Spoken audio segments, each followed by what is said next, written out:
नमस्कार बच्चों, हम आज चैप्टर नंबर 5 स्टार्ट कर रहे हैं। क्या दे रखा है?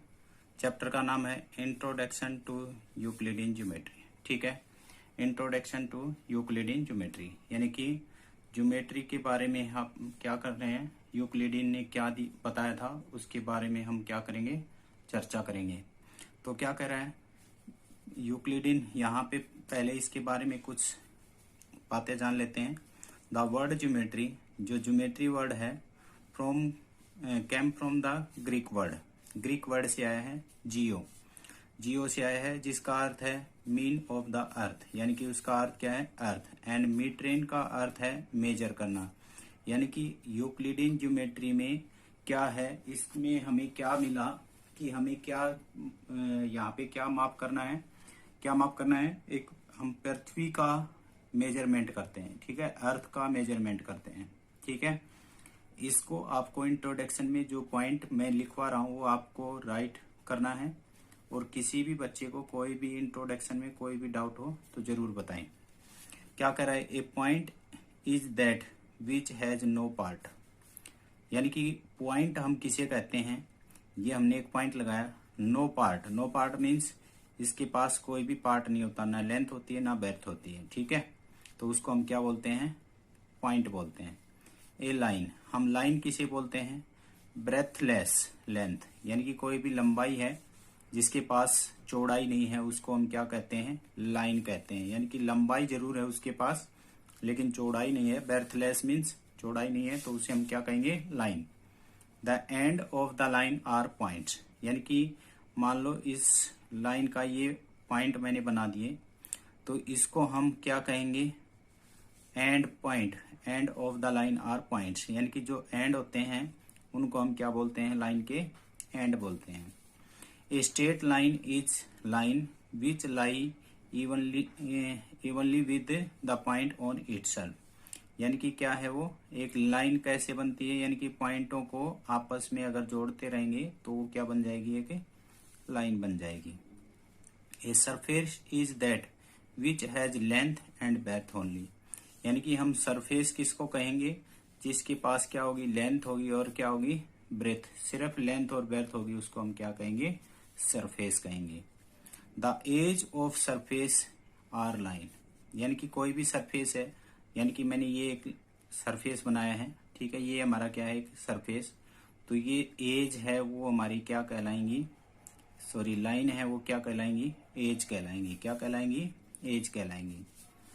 ए प्लेन सरफेस, एक प्लेन सरफेस कौन सा होगा, प्लेन सरफेस कैसा होगा, यानी कि क्या है, evenly with the straight line on itself. जैसे मैंने ये एक बाउंडेड रीजन लिया, यहाँ से मैंने इसको मिलाया, तो ये जो लाइन है ये क्या होगी, इस रीजन से बाहर होगी, तो ये प्लेन सरफेस नहीं है। जैसे मैंने ये एक डायग्राम लिया, ठीक है, इसमें मैं कहीं से भी किसी भी दो पॉइंट को अगर मैं जोड़ना चाहूंगा तो ये लाइन इसी के अंदर रह रही है, तो ये क्या है, ये एक प्लेन है और ये एक प्लेन नहीं है। फिर कह रहा है पोस्टुलेट फर्स्ट पढ़ते हैं हम। क्या कह रहा है, a straight line may be draw from any one point two any other point. यानी कि ये कह रहा है कि कोई भी एक स्ट्रेट लाइन है वो एक पॉइंट से दूसरे पॉइंट तक क्या की जा सकती है, ड्रॉ की जा सकती है। ठीक है, यानी कि एक स्ट्रेट लाइन को ड्रॉ करने के लिए कितने पॉइंट की जरूरत होती है, 2 की।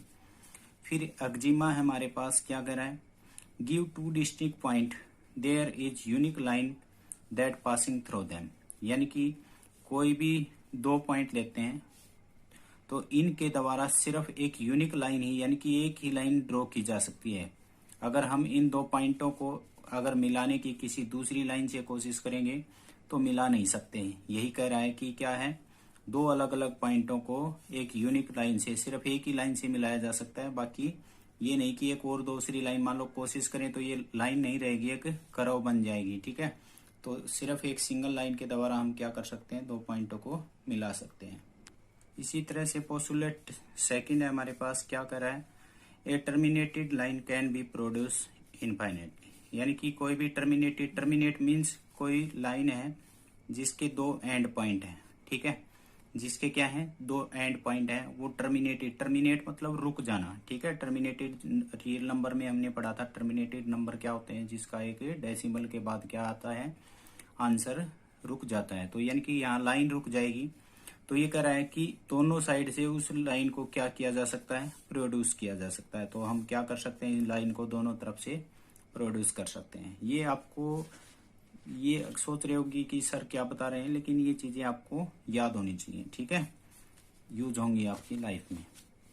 A circle can be draw with any centre any radius, यानी कि कह रहा है कि मैंने यहाँ सेंटर लिया और इसकी रेडियस ये ली, तो कह रहा है इस रेडियस का एक सर्कल ड्रॉ कर सकता हूँ। मैंने ये एक सेंटर लिया और ये रेडियस ली, इसका भी मैं एक सर्कल ड्रॉ कर सकता हूँ। मैंने ये सेंटर लिया और ये रेडियस ली और इसका एक सर्कल ड्रॉ कर सकता हूँ। तो इसका अर्थ ये है कि आप किसी भी रेडियस के साथ और किसी भी सेंटर के साथ क्या कर सकते हो, एक सर्कल बना सकते हो। यानी कि आपके पास ये जरूरी नहीं है कि आपके पास हमेशा अगर कहीं पे भी अगर चाहो कि सिर्फ सर्कल का सेंटर यही होगा, आप यहाँ बना सकते हो, यहाँ बना सकते हो, यहाँ बना सकते हो, यहाँ कहीं भी, ठीक है। इवनली आप अपनी कॉपी में बना सकते हो, जरूरी नहीं है कि इसी कॉपी में जो मैं बना रहा हूँ इसी में होगा, ठीक है। फिर उसके बाद कह रहा है ऑल राइट एंगल, सारे right angle are equal one to another. मैंने ये एक 90 डिग्री का कोण बनाया, ठीक है, ये मैंने एक 90 डिग्री का कोण बनाया, ये मैंने एक 90 डिग्री का कोण बनाया। ये सभी क्या 90 डिग्री के नहीं है क्या? लेकिन आप ये मत सोचना इसकी हाइट बड़ी है और इसकी छोटी है तो ये दोनों बराबर नहीं होंगे, ये भी बराबर है, सब बराबर है। तो ये कह रहा है सारे राइट एंगल क्या होते हैं, बराबर होते हैं, ठीक है। लास्ट पोस्टुलेट करते हैं हम 5। क्या कह रहा है, इफ ए स्ट्रेट लाइन, अगर एक स्ट्रेट लाइन है, falling an on two straight line, कोई भी दो लाइन पे फॉल कर रही है, इंटीरियर ऑफ एंगल, मान लो ये दो लाइन है हमारे पास, ठीक है। यहां से हम डायग्राम को समझते हैं, ये दो लाइन है, ठीक है, टू लाइन स्ट्रेट लाइन, ये दो स्ट्रेट लाइन है, making the interior angle on the same side, यानी कि इनके ऊपर एक लाइन फॉल की है हमने। इंटीरियर एंगल कौन से होंगे, ये और ये और ये इंटीरियर, यानी कि इन लाइनों के अंदर, इन दोनों लाइनों के अंदर वाले को हम क्या बोलेंगे, interior angle on the same side, यानी कि इधर का लेते हैं तो इधर का, अगर इधर का लेते हैं तो इधर का, सेम साइड, कोई भी वैल्यू लो, इंटीरियर लेनी है लेकिन एक सेम साइड का ही लेना है। Together less than two right angle, अगर उनका सम, मान लो हमने इधर वाले का लिया, ठीक है, इनका नाम ले लेता हूँ 1 2 3 और 4, मैंने कहा 1 एंगल 1 और एंगल 2 लिए मैंने, और उनका दोनों का सम, टू राइट एंगल मतलब 180 से छोटा है, 180 से क्या है, छोटा है। तो आगे क्या है, straight line if produced infinitely, अगर स्ट्रेट लाइनों को क्या किया जाए, आगे बढ़ा दिया जाए, on the side which can sum of 180 less, यानी कि जिस साइड हुआ है, किस साइड हुआ है, इधर हुआ है, तो इस लाइन को मैं आगे बढ़ाऊंगा तो इनफाइनाइट टाइम तक मैं आगे बढ़ाता रहूंगा, तो कभी ना कभी ये दोनों लाइनें आपस में क्या करेंगी, कट करेंगी, ठीक है, क्या करेंगी, कट करेंगी, यानी कि मीट करेंगी मीन्स कट करना, ठीक है। अगर ये लाइनें ये, यानी कि अब हमें पता है एंगल 3 प्लस एंगल 4 का सम क्या है, 180 से ज्यादा है, क्योंकि इधर क्या होंगी, इनके बीच में गैप ज्यादा होता रहेगा और उधर लाइनों में आपस में एक बार जरूर मीट होंगी, यानी कि किधर मीट होंगी, जिधर 180 से छोटा है, 180 से बड़ा है उधर मीट नहीं करेंगी कभी भी लाइनें, किधर मीट करेंगी, जहां 180 से लेस देन होगा। यही प्रॉपर्टी हमारे पास 6 चैप्टर में काम आएगी। यहाँ देखो 1 और 2 का अगर सम कितना आ जाए, ये लेस देन और ये ग्रेटर देन, अगर 180 आ जाए ना, यहाँ तो था 180 से ज्यादा या 180 से कम, यानी कि तभी लाइनें कट कर सकती हैं जब लेस देन और ग्रेटर देन होगा। अगर इन दोनों का 180 होता तो 3 और 4 का भी क्या होता, 180 ही होता, ठीक है। तब ये दोनों लाइनें थी ना, ये दोनों लाइन कभी मीट नहीं करेंगी और ये हमेशा क्या रहेंगी, पैरेलल कहलाएंगी, क्या कहलाएंगी, पैरेलल लाइन कहलाएंगी।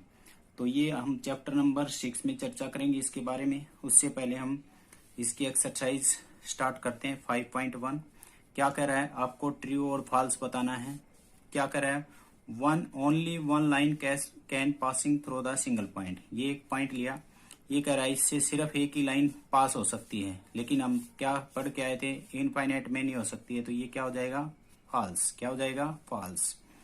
फिर कह रहा है there are an infinite number of line which can passing through the two distinct point, यानी कि कोई भी दो पॉइंट लिए और ये कह रहा है इनसे है ना इनफाइनाइट मैनी लाइनों को पास किया जा सकता है। ठीक है, infinite number of line can passing through the point, तो ये भी क्या हो गया, फॉल्स, क्योंकि हमने अभी भी पढ़ा था कितनी हो सकती है, सिर्फ एक ही लाइन पास हो सकती है। A terminated line can be produce infinite both side, अभी अभी हमने पढ़ा था, ये बात क्या होती है, यस ट्रू होती है, तो ये क्या हो जाएगी, ट्रू हो जाएगी। यानी कि दोनों साइड से हम क्या कर सकते हैं, यानी कि ये टर्मिनेटेड लाइन थी, इसको हम इधर भी बढ़ा सकते हैं, इधर भी बढ़ा सकते हैं, लेकिन ये क्या कर रहा है, दोनों साइड बढ़ा सकते हैं। फिर क्या कर रहा है, if two circle are equal then their radii are equal, radii means radius, यानी कि ये बात क्या है, ट्रू है, क्योंकि जब सर्कल ही बराबर है, सर्कल का अगर क्या है, दो रेडियस, दो सर्कल क्या है, इक्वल हैं, ये दोनों इक्वल सर्कल हैं, तो सीधी सीधी सीधी बात है क्या है, इनकी रेडियस भी क्या होंगी, इक्वल ही होंगी। फिर कह रहा है if A B P Q के बराबर है, एक लाइन ए बी है और एक पी क्यू दोनों बराबर हैं, और पी क्यू एक्स वाई के बराबर है, तो आपको प्रूव करना है क्या ये X A B X Y के बराबर होगा, यस, ये भी क्या हो जाएगी, ट्रू कहलाएगी। क्यों, क्योंकि देखो ये लाइन इस लाइन के बराबर है और ये लाइन इस लाइन के बराबर है, तो अगर मैं इस लाइन को हटा दूं तो ये दोनों लाइन बराबर ही होंगी, यानी कि इवनली आप कोई भी अज्यूम करके देखो, आपके पास मान लो तुम 3 स्टूडेंट हो, फर्स्ट स्टूडेंट के कितने 80 मार्क हैं, दूसरे के कितने 80 हैं, यानी कि इन दोनों के बराबर है ना, ठीक है, ये दोनों बराबर हैं और ये दोनों बराबर हैं, तो क्या मैं बीच वाले स्टूडेंट को हटा दूंगा, क्या इन दोनों के बराबर नहीं होंगे, होंगे। तो इसी तरह से ए बी लाइन किसके बराबर है, पी क्यू के, और पी क्यू किसके हैं, एक्स वाई के, तो ए बी और एक्स वाई क्या होंगे, बराबर होंगे। ये बात क्या हुई, ट्रू हुई। किसी बच्चे को इस यहाँ तक कोई बात नहीं समझ में आई हो तो कमेंट सेक्शन में जरूर बताएं, और सभी बच्चे रेगुलर वीडियो देखें। आप वीडियो को नहीं देख रहे, बाद में देख रहे हैं, आप रेगुलर हर रोज अपना काम करें।